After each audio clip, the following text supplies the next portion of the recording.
When I got the news of Dr. Dre being rushed to the hospital for a brain aneurysm, I was like, here we go again. Like, we just can't catch a break. Just last year, Kobe Bryant. Now, Dr. Dre on the verge of getting out of here. It's like 2021 remixed.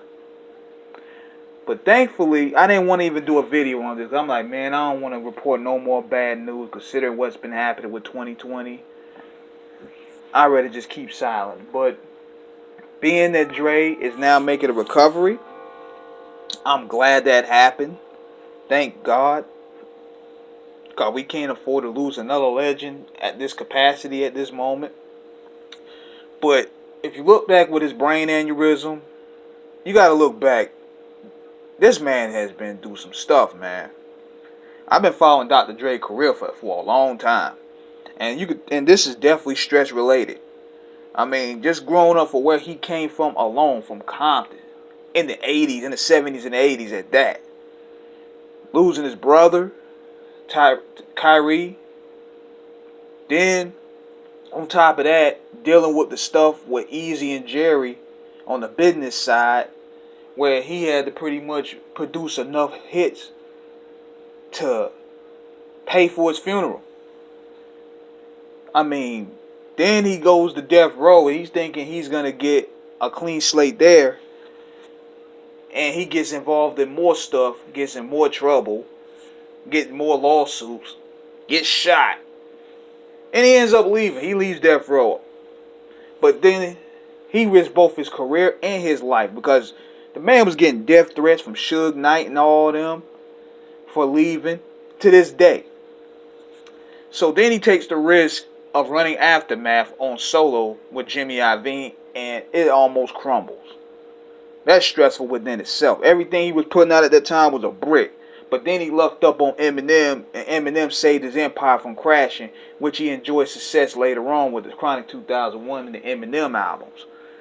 So then you mix that with the lifestyle of a musician like him.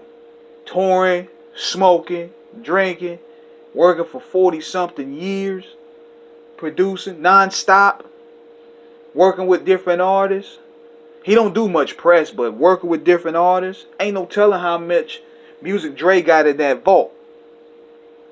So, in his mind, when he cashed out on that $1 billion investment with Beats by Dre in 2014 or 2015, I believe, this was his fruits coming to the labor. And he was thinking he was going to finally enjoy life. He was going to finally enjoy the fruits of his labor because he put in work for the West Coast, for the music industry for almost 40 years. So he cashed in on the investment and he was about to ride out with his wife. Now, keep in mind, pandemic come in and changed the whole landscape of how this world is operating now. So now he's going through this situation with his wife, where his wife now wants to take everything. Everything that Dr. Dre worked hard for 40-something years, she wants it all. And the cold part about it is even Dre himself, he is kind of concerned with how he moves sloppy. So he got to go through the paperwork. He got to go through the courts. He got to go through having his name smeared. He got to go through having his reputation smeared. Everything that he worked for, she's risking to take it all. And not to mention, we live in cancel culture where now he has to maneuver differently. And he could be canceled and lose everything just by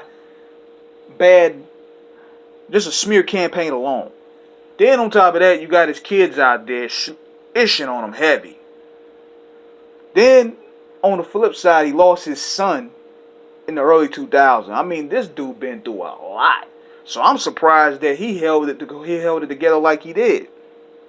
Not saying that he's a saint or anything like that, but stuff like that is stress, man. Like stress related. It could really lead to bad health problems down the line. And not to mention Dre ain't no spring chicken. He's 55 years old. So I'm hoping that he take care of himself. I'm hoping that he's laid easy off the stress. I'm hoping that he has the right people around him to take care of him.